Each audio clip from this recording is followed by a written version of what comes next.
नमस्कार दोस्तों, स्वागत है एक और नए वीडियो में सिरिद्रा एकेडमी के। तो चलिए शुरू करते हैं।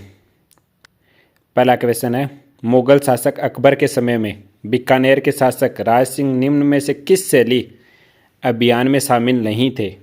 अभियान में शामिल नहीं थे, तो किस में शामिल नहीं थे? वो थे बंगाल शैली अभियान में शामिल नहीं थे। तो इसके बारे में थोड़ा ध्यान से सुनना, कुछ बातें बता रहे हैं, बढ़िया बढ़िया बातें बता रहा हूँ, तो बस सिर्फ आपको सिर्फ सुनना है। कल्याणमल की मृत्यु के पश्चात 1574 में राज सिंह बीकानेर का शासक बना। कहाँ का बना? 1574 में राज सिंह बीकानेर का शासक बना। हालांकि नागौर दरबार के पश्चात 1572 में ही अकबर ने राज सिंह को जोधपुर का प्रशासक नियुक्त कर दिया था।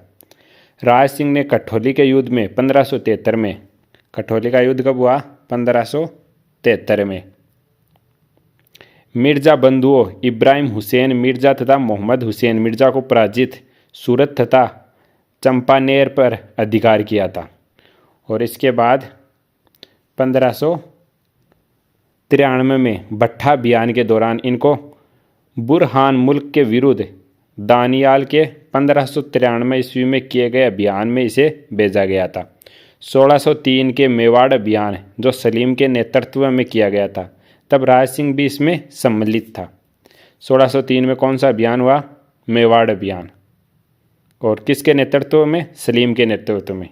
तब राज सिंह भी इसमें सम्मिलित था। राज सिंह को अकबर ने 1593 में, राज सिंह को अकबर ने 1593 में जूनागढ़ का प्रदेश तथा 1604 में शमशाबाद तथा नूपुर की जागीर तथा राय की उपाधि प्रदान की थी। तो राय की उपाधि कब प्रदान की गई थी? 1604 में। अकबर ने इसे 4000 का मनसबदार बनाया था। तो अकबर ने कितने का मनसबदार बनाया था? 4000 का। किसको? राज सिंह को। और जिसे जहांगीर ने बढ़ाकर कितना कर दिया? 5000। अकबर ने कितना? 4000, और जहांगीर ने इसको बढ़ाकर कितना कर दिया? 5000। ये भी क्वेश्चन आता है कई बार। राज सिंह स्वयं विद्वान था। इसके द्वारा ज्योतिष रतन माला तथा राज सिंह महोत्सव की टीका लिखी गई थी। बीकानेर के जूनागढ़ किले का निर्माण इनके मंत्री, राज सिंह के मंत्री कौन थे? करमचंद की देखरेख में हुआ था। मुंशी देवी प्रसाद ने राज सिंह के राजपूतानों के करण की संज्ञा दी है। मुंशी देवी प्रसाद ने राज सिंह को किसकी उपाधि दी है? करण की संज्ञा दी है। किसकी? करण की संज्ञा। 1612 में बुरहानपुर में इनका देहांत हो गया था। तो राज सिंह का देहांत कब हुआ? 1612 में। चलिए नेक्स्ट क्वेश्चन अगला है, चैम्बर ऑफ प्रिंसेस का प्रथम चांसलर कौन था? चैम्बर ऑफ प्रिंसेस का वो कौन था? गंगा सिंह।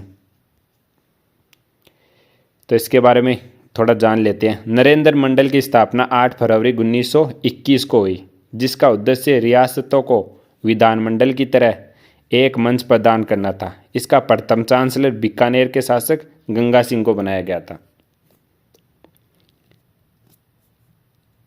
प्रथम चांसलर। और इसका उद्देश्य क्या था? रियासतों को विधानमंडल की तरह एक मंच प्रदान करना। चलिए नेक्स्ट, किस मुगल शासक ने अकबर की अधीनता स्वीकार की थी? किस मुगल शासक ने अकबर की अधीनता? तो किसने? कल्याणमल ने।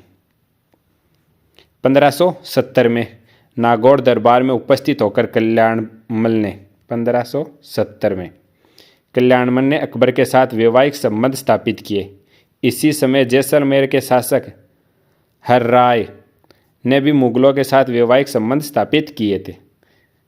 हर राय ने भी कब? 1570 में नागौर दरबार में। चलिए नेक्स्ट है, बीकानेर के अनूप सिंह को औरंगजेब ने किस उपाधि से सम्मानित किया था? बीकानेर के अनूप सिंह को किसने किस उपाधि से सम्मानित किया? माही मरावत, माही मरातव। नेक्स्ट है, राजस्थान के किस शासक ने द्वितीय गोलमेल सम्मेलन में भाग लिया था? तो वो कौन था? कौन सा शासक था? वो थे गंगा सिंह, जिसने द्वितीय गोलमेल सम्मेलन में भाग लिया। तो गंगा सिंह के बारे में थोड़ा जान लेते हैं। राजस्थान की पहली नहरगंग नहर का निर्माण बीकानेर के महाराजा गंगा सिंह के द्वारा करवाया गया। कब? 1927 में। गंगा सिंह राजस्थान का एकमात्र ऐसा शासक था जिसने तीनों सम्मेलन में भाग लिया। प्रथम, द्वितीय और तृतीय तीनों सम्मेलनों में भाग लिया था। किसने? गंगा सिंह ने। एकमात्र शासक था राजस्थान का। और इसने 1927 की बटलर समिति के समक्ष यह मांग की थी कि उनका संबंध भारत सरकार से न होकर इंग्लैंड के राजतंत्र के साथ माना जाए। बीकानेर एक दिग्दर्शन नामक पंपलेट में इनकी दमन नीतियों की आलोचना करने पर सार्वजनिक सुरक्षा कानून लागू किया तथा जिसमें स्वामी गोपाल दास चंदमल बहेड़ जैसे व्यक्तियों पर बीकानेर षड्यंत्र केस लगाकर गिरफ्तार कर लिया गया। इनकी विरोध के कारण 1936 में, कब? 1936 में इनकी विरोध के कारण बीकानेर प्रजामंडल की स्थापना मगाराम वेद के द्वारा कोलकाता में की गई। भारत छोड़ो आंदोलन के समय तिरंगे को फहराना इनके राज्य में राजद्रोह के सम्मान माना जाता था। महाराजा गंगा सिंह ने सारे क्रियाकलाप अंग्रेजों को खुश करने के लिए किए थे ताकि वो अंग्रेज इनके पक्ष में आ जाए। यहाँ इस तथ्य को उल्लेखित करना प्रशंसनीय होगा कि बीकानेर का अंतिम शासक सादुर सिंह था जिसने के.एम. पन्नीकर को बीकानेर राज्य के प्रतिनिधि के रूप में संविधान सभा में मनोनीत किया था और यह राजस्थान का पहला शासक था जिसने भारतीय संघ अधिनियम पर हस्ताक्षर किए थे। तो जानकारी अच्छी लगी होगी और आप कमेंट बॉक्स में बता देना कि ये पूरे इस टाइप करवाने या सिर्फ क्वेश्चन करने, अगर किसी को पसंद ना आए तो। बीकानेर राज्य की स्थापना किसके द्वारा की गई थी? बीकानेर राव बीका द्वारा बीकानेर की स्थापना। नेक्स्ट है, अकबर ने पृथ्वीराज राठौड़ को कौन सा दुर्ग दिया था? पृथ्वीराज राठौड़ को कौन सा दुर्ग दिया था? गागरोन का दुर्ग।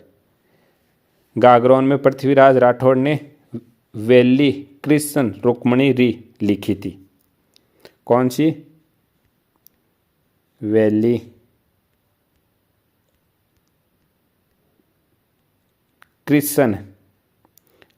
कृष्ण रुक्मणी किसके द्वारा लिखी गई है? पृथ्वीराज राठौड़ के द्वारा। कहाँ लिखी गई है? गागरोन में।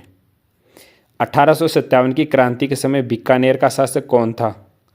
1857 की क्रांति के समय तो वो कौन था? सरदार सिंह।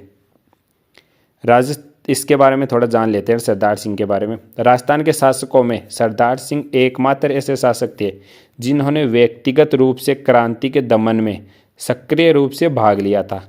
वे इसके लिए पंजाब के बाडलुस्तान भी गए थे। नेक्स्ट है, बीकानेर के किस शासक ने अंग्रेजों के साथ संधि की थी? बीकानेर के तो वो कौन थे? वो थे सूरत सिंह, जिन्होंने अंग्रेजों के साथ संधि की थी। सूरत सिंह ने 1818 में ईस्ट इंडिया कंपनी के साथ संधि की थी। इसमें बीकानेर की ओर से ओझा काशीनाथ ने हस्ताक्षर किए थे। किसने? ओझा काशीनाथ ने। कब? 1818 में। कलयुग का करण किस शासक को कहा जाता है? कलयुग का करण किस शासक को कहा जाता है? लोणकरण को कलयुग का करण।